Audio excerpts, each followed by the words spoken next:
Balima Alignokuma, très urgent. Bien vendredi 5 juin 2026.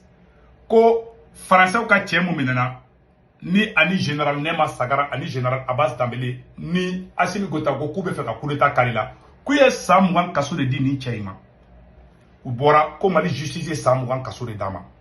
Détail waro be mena tlaka kalanka détail ou di. Information flana mumbe Malion. Mena missile de Chibi. Malion, mena vidéo, mena information flana mundi. Al dabali benaba. Et avec preuve. Assimi Gota ma décision ta ko moto ba nous te boli dugu misenu na blé mali kona.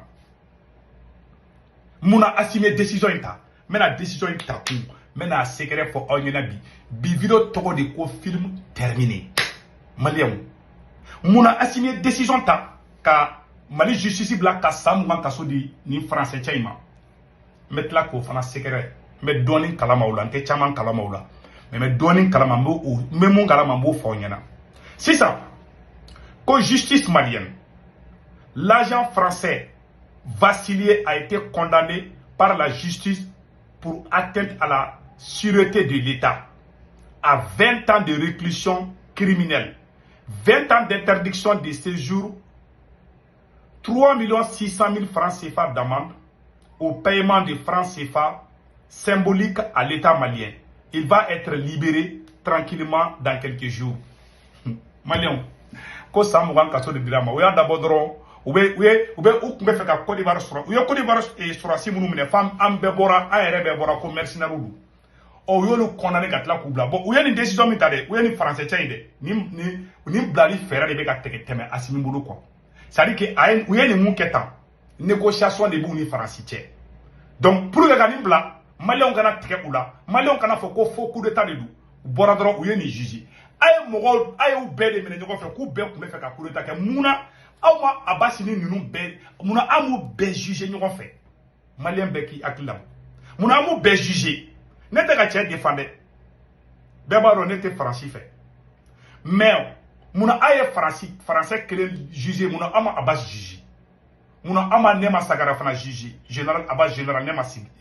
muna amu lu fana juger parce que won fe ka tche bladi foni malien daya to ou yake dugu la ou be fe ka tche bladi o de segere foli flonyana donc va faut ka condamner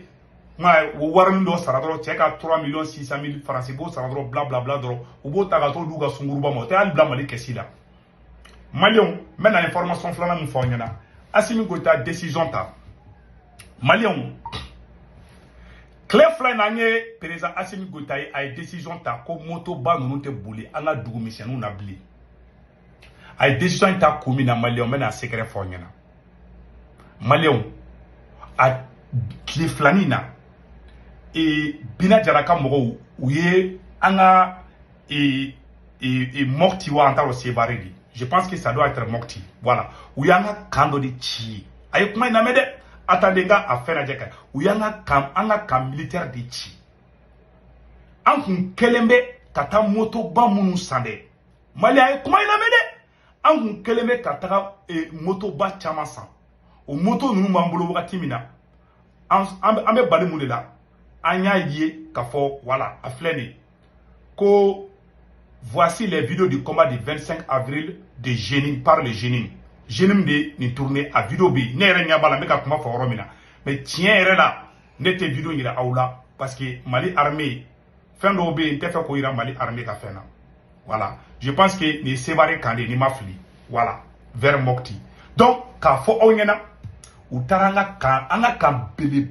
pas de do anyanga armement milliard armement fait sana.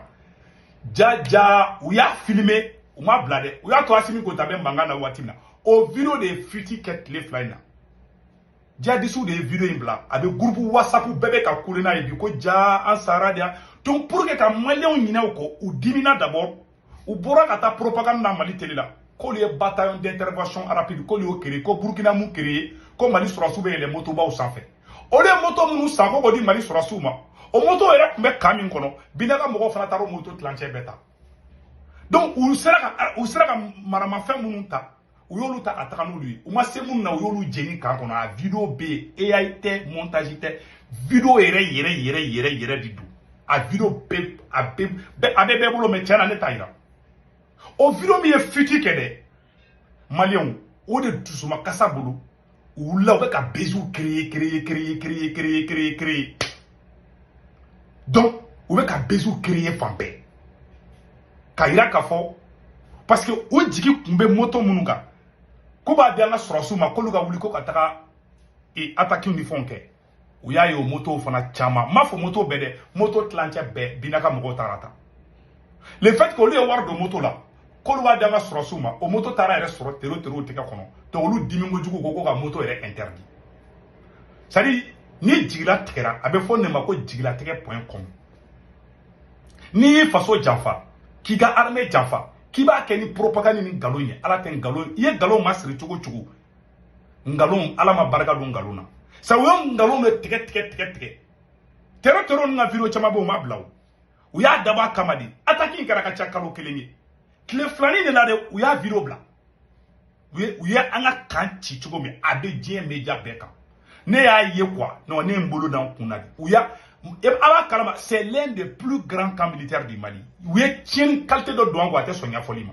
u yɛrɛ d'a bila tero da a video bila et puis video in tɛ montage tɛ dɛ u ye video in de ye sisan u y'a ye u ka motoba ninnu bɛɛ jeni u tun bɛ fɛ k'a dogo maliyɛnw na bon moi je comprends ça o ye secret d'état ye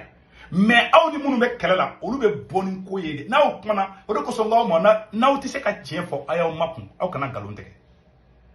parce que minnu ni aw bɛ kɛlɛ la olu bɛ perebu de yira maliyɛnw na i m'a ni Bina Jara kumana bi maliyɛnw dalen bɛ Bina Jara n m'a fɔ ko maliyɛn bɛ Bina Jara fɛ dɛ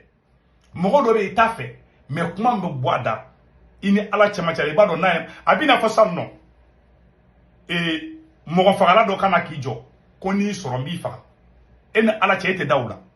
o kɔrɔ tɛ k'e b'a tigi fɛ o ni mɔgɔ min baara ye sonyɛni ye n'a ko ko n bɛ taa sonyɛni kɛ e fɛ yen walahi i bɛ da la ni nson y'i jɔ ko karisa n bɛ taa sonyɛni kɛ e fɛ yen walahi i bɛ da la bon ko in bɛ ten de Bina Jara min bɛ mun fɔ maliyɛnw dalen b'a la mais o kɔrɔ tɛ maliyɛnw bɛ Bina Jara filɛ bi ni Bina Jara bɔra ka kuma bi Asimi Goyita ka kuma bi i bɛ taa sɔrɔ Bina Jara ka video bɛ partager ka tɛmɛ Asimi ta kan o kɔrɔ tɛ ko maliyɛnw bɛ Asimi parce que Asimi bɛ nkalon de tigɛ bon Bina Jara bɛ mun fɔ a b'o de kɛ mais m'a fɔ ko Bina Jara ka kɛwale ka ɲɛ m'o fɔ mais ale bɛ mun fɔ a b'o de kɛ quoi bon ni mɔgɔ min bɛ mun fɔ a b'o kɛ hali n'a tigi man di ye n'a ye kuma fɔ i bɛ da la a bɛ na fɔ ne fitinama cɛn dɔ tun bɛ to ka ne bugɔ an ka carré kun na don min na n'a ko ne ma ko n'i sɔrɔ carré kɔnɔ bi i b'i bugɔ ne b'o carré bila ka taa carré wɛrɛ la parce que ne b'a dɔn ne dalen b'a la a bɛ ka mun bɔ a da a b'a kɛ n dalen b'a dalakan na mais o kɔrɔ tɛ n b'a fɛ bamanankan de don quoi o maliyɛnw dalen bɛ Bina Jara dalakan na maliyɛnw dalen bɛ Amadu Kufa dalakan na ka tɛmɛ Asimi ta kan mais o kɔrɔ tɛ ko maliyɛnw bɛ Asimi parce que manipulateur de don b'i ka kuma bagolo yɛlɛma di ko Segu Tunkara ye fasodenjugu k'i m'a ye k'a fɔ ko mɔgɔw dalen bɛ Bina Jara dalakan na a bɛ mun bɔ a da a b'o de kɛ hali ni mɔgɔ fagala n'a ko k'a b'i faga mɔgɔ bɛ da la bɛɛ b'i yɛrɛ ɲini o kɔrɔ tɛ e dalen b'a a bɛ ka mun fɔ e dalen b'a la a b'a kɛ o kɔrɔ tɛ k'e ka danaya b'a kan non parce que ale bɛ mun fɔ a b'o de kɛ quoi a kɛra ɲuman ye a kɛra juguman parce que bamanankan de don n b'a wala parce que insiganiw t'a faamu quoi donc Bina Jara nin y'o de kɛ donc u ye Asimi Goyita e m'a ye u ye nkalon tigɛ Kidali ko la u dimi kojugu u taara u ye c'est à dire Asimi ta kɛra jigilatigɛ de ye a ye motobaw photo yira ko Mali armée bɛna moto ta ko ka taga kɛlɛ kɛ o moto Bina Jara ka mɔgɔw taara o moto minɛ a la o dusuma kasa bolo a ko moto yɛrɛ tɛ boli bilen a ye gouverneur kura jɔ Kidali k'a yira maliyɛn bɛɛ la k'ale de Kidali libéré ko politiciens dɛsɛra ka disi gosi ni Kidali ye ka so ɲɛnamaba dɔ yira Kidali ko Asimi ye miliyari caman don so la Kidali tero taara an gɛn ka bɔ Kidali ka t'i da o kɔnɔ u dusu tiɲɛ kojugu u taara o fana ci c'est à dire u dusu tiɲɛnen bɛ sisan u t'a dɔn u b'a mɔ cogo min na mais u yɛrɛ de nɔ ye u bɛ situation min kɔnɔ bi maliyɛn si ka laɲini tɛ nin ye ni action bɛ ka kɛ bi Mali sɔrɔsiw ka kan ka ci bi a man di ne Segu Tunkara ye ala b'a dɔn parce que ne yɛrɛ somɔgɔ bɛ sɔrɔsiya la ne ye dɔgɔnin cɛ a sara en 2022 a sara les armes à la main ne bɛ se ka armée janfa non c'est-à-dire u y'a dɔn mɔgɔ kunna ko ne tɛ Asimi fɛ k'i tɛ Mali fɛ ka IBK to yen ni courant tigɛra maliyɛn bɛɛ b'a fɔ ko IBK de don mais ni Asimi bɛ yen ni courant tigɛra a b'a fɔ ayi ko Asimi nɔ tɛ da kelen minnu tun bɛ ka IBK kɛlɛ o da kelenw ko ayi ko président nɔ tɛ hɔrɔnya bɛ min donc réalité de ye nin c'est-à-dire Bina ni y'an ka kan de ci o de futi ke ou kungolo wula 20 ans de prison anye but awa sini tukunu be boni bezi korawere tukuni awa be sin kalo be ke bezi de la parce que moto anga kan chili mun kara sevare de o kan video mun be ka bobi o de kelembe ku komona gwambi tiana nete video en partager de entende wala nete video en partager mais ne be ka réalité de fo ongena bon ale be ka taka moto interdit mun ke ale be ka moto interdit mun ke le fait que Assimi Goïta be ka dimi ka ta moto interdit yoro la village moko chaman de be mununga balube moto banuna bon nemi kolosi ibeta village moko beta ko terike jadi su isan parce que abo le bolobi onu bi se ka bona jamana wera ka e ka jamana clanche si contrôle table e be ka boka ni koninge imali famuge ka kola o be ka basic ni famuge ka koya même atla ka video spécial kola o be ka mamana kan fo général famuge ka kola metla ka boka révélation erreur formalien ngena muno o be ko ka video manum black cliff line metla ka boko ira mo teke ni video la donc a fo onyena ou be ni jeyi la propagande ngalon teke sino ko be ko tiene do bulu solution kelente Assimi bolobi Assimi be video manum de bolobi a ben ala na kratie solution te ibli a solution ta bulu irisu ko kolu te takida donc dongo don anyo gen ou be yere ni na ou ko nga sira la blawe ou bo fo ou Amadou Koufa Sara ima yetuguni o dusu tien ko jugu tuguni ou ko kolo be warda koni mogo me yada galiye ni mogo me Amadou Koufa ye ambe ni milliard hake abe mana ko di quoi et ou do yoro no ou be kidalbi ako kawu bombarde kidal kawu be faka a bora tuguni o dakele on tlara ka botuguni ko ayi kambe ko woro nyini irisi nunu bu woro do a benala che irisu ba do yada galibe woro mi Amadou Koufa ba do abu woro do a bu woro do munabe mogo bla ko mogo bu nyini ko do mo ni te mana ko ere ya ni nyugo mana ko fla be anama kolosi o betaka o be nou be ka wardo chouin mali trésor la dro o karale ka taka ka o domba do bla ko ya Amadou Koufa do kata descendo ira dro ka wardo ma aka na warta kata dia ka sunguru ma de ko kay Amadou Koufa de Amadou Koufa ta abe Amadou Koufa rodo abe yada ka yorodo ay take na kidal libéré wa bani na kidal libéré ko yada qualité ko Amadou Koufa te kidal flé au flé bana c'est tout nete erebelu fait nete terreau fait mais ne be ka réalité de fo et de kele tien ye sura sunyana mo mene ku don kasola ye Sadio Kamara Jafa sare a côté sonya folima et c'est ka Jafa ke kiski be lafia ate lafia de tenani kube da simita sinoko awa abero na bibila lafia lete donc ni information de kumumulo ka fana akambe chao